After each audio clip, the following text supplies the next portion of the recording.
Bismillahirrahmanirrahim.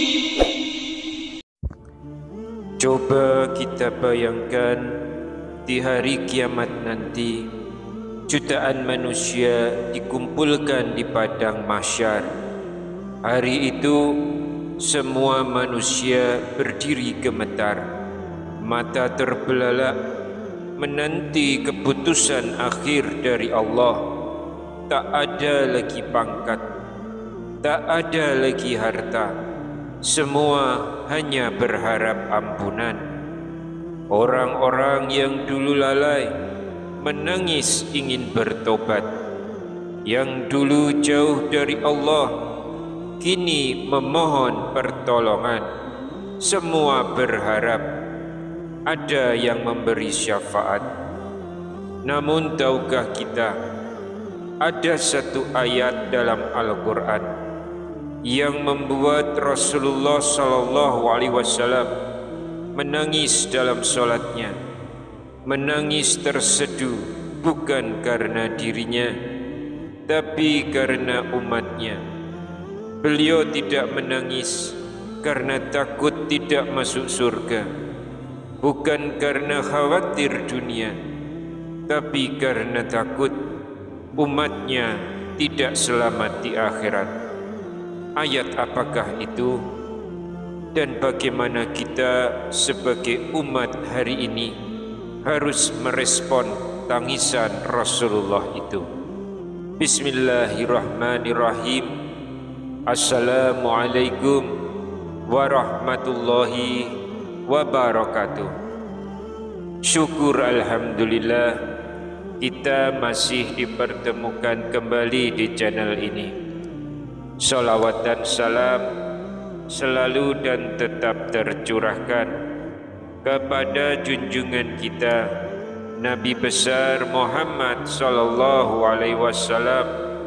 Allahumma sholli ala sayyidina Muhammad wa ala ali sayyidina Muhammad.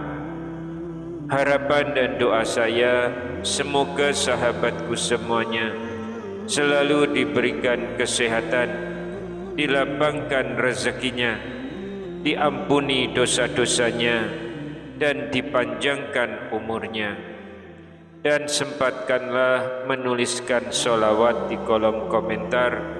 Insya Allah akan menjadi bukti cinta kita kepada Rasulullah Muhammad sallallahu alaihi wasallam.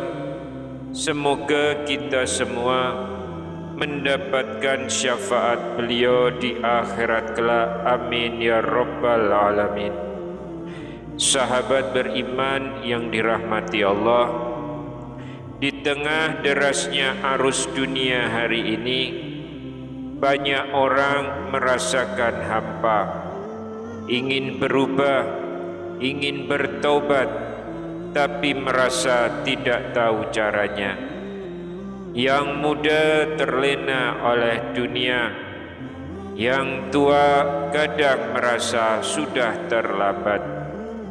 Khususnya bagi yang sudah menginjak usia 50 tahun ke atas, mungkin tubuh mulai melemah, rambut mulai memutih, namun masih ada waktu untuk kembali.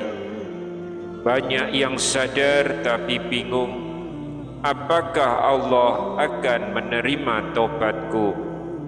Apakah aku masih bisa diselamatkan? Apakah aku termasuk umat Nabi Muhammad yang akan mendapatkan syafaat? Inilah mengapa video ini penting, karena akan membuka mata kita bahwa ternyata Nabi Muhammad SAW menangis karena memikirkan kita para umatnya. Beliau membaca satu ayat dalam solat dan menangis, hingga Allah mengutus malaikat Jibril menenangkannya. Tapi sebelum kita lanjutkan, jangan lupa klik tombol like, tombol subscribe dan tuliskan di kolom komentar doa dan hajat Anda serta nama orang tua Anda. Insya Allah kita akan doakan bersama di setiap perjumpaan kita. Diriwayatkan oleh Abdullah bin Amr bin As radhiyallahu anhu, pada suatu malam Rasulullah sallallahu alaihi wasallam bangun untuk sholat malam. Dalam sholatnya beliau membaca sebuah ayat dari surah Al-Maidah ayat 118 lalu menangis. Menangis tersedu-sedu sepanjang malam. Berikut ini bunyi ayat tersebut. In tu'azibhum fa innahum ibaduk wa in taghfir lahum fa innaka antal azizul hakim, yang artinya, jika engkau menyiksa mereka maka sesungguhnya mereka adalah hamba-hambamu, dan jika engkau mengampuni mereka maka sesungguhnya engkaulah yang maha perkasa lagi maha bijaksana. Quran Surat Al-Maidah ayat 118. Setelah membaca ayat itu, Rasulullah berseru, Ya Rabbi ummati ummati, Ya Rabb umatku umatku. Tangisan beliau terdengar begitu dalam sampai Allah Subhanahu wa ta'ala berfirman kepada Jibril, Wahai Jibril, pergilah kepada Muhammad, tanyakan mengapa ia menangis, padahal Tuhanmu maha mengetahui. Jibril pun mendatangi Nabi SAW dan Rasulullah menjawab, Aku khawatir dengan nasib umatku di akhirat. Maka Allah berfirman kembali, Wahai Jibril, sampaikan kepada Muhammad, sungguh aku akan memberikan syafaat kepada umatmu dan aku tidak akan menelantarkanmu. Hadis sahih riwayat dari Imam Muslim.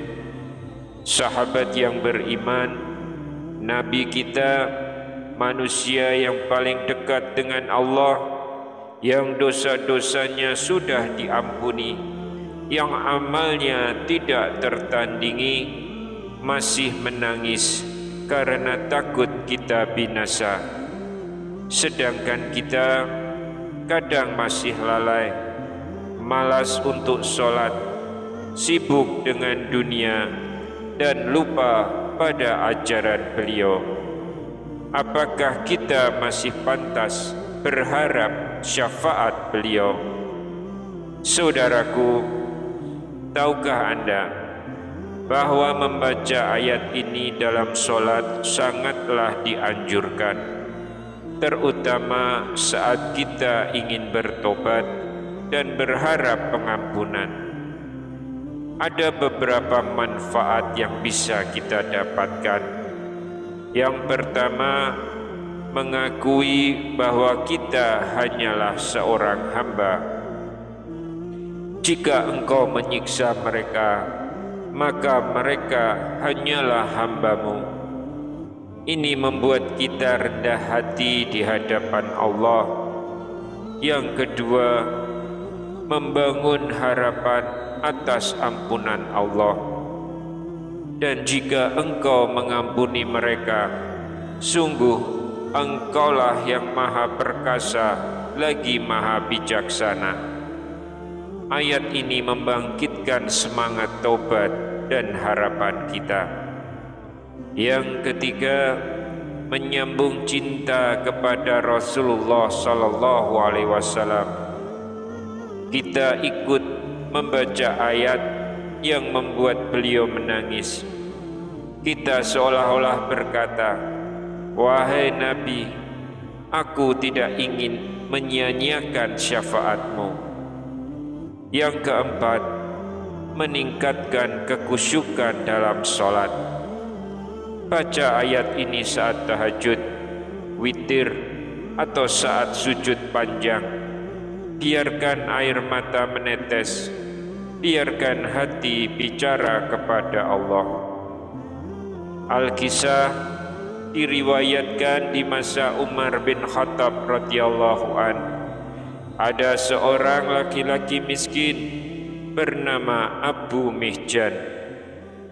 Dia tidak punya apa-apa, tapi ia rajin menangis di malam hari, membaca Al-Quran dan bersedekah, walau dengan hanya 1 biji kurma.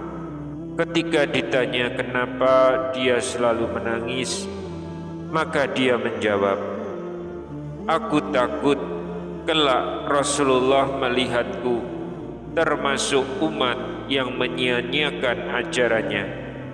Umar pun berkata, "Jika semua umat seperti Abu Mihjan, niscaya tak akan ada tempat tersisa di neraka." Saudaraku, Nabi telah menangis untuk kita.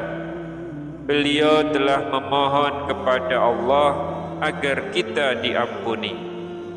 Lalu apa balasan kita? Maka balaslah dengan sholat tepat waktu, membaca Al-Quran walau hanya 1 ayat, menghindari dosa-dosa kecil, menyayangi sesama umat Islam, dan menyebarkan dakwah ini walau hanya dengan 1 video. Tulis doa terbaikmu di kolom komentar. Sebutkan hajatmu, sebutkan nama orang tuamu. Semoga Allah kabulkan, dan semoga Rasulullah SAW bangga melihat kita di padang mahsyar nanti. Wallahu a'lam bishawab. Assalamualaikum warahmatullahi wabarakatuh.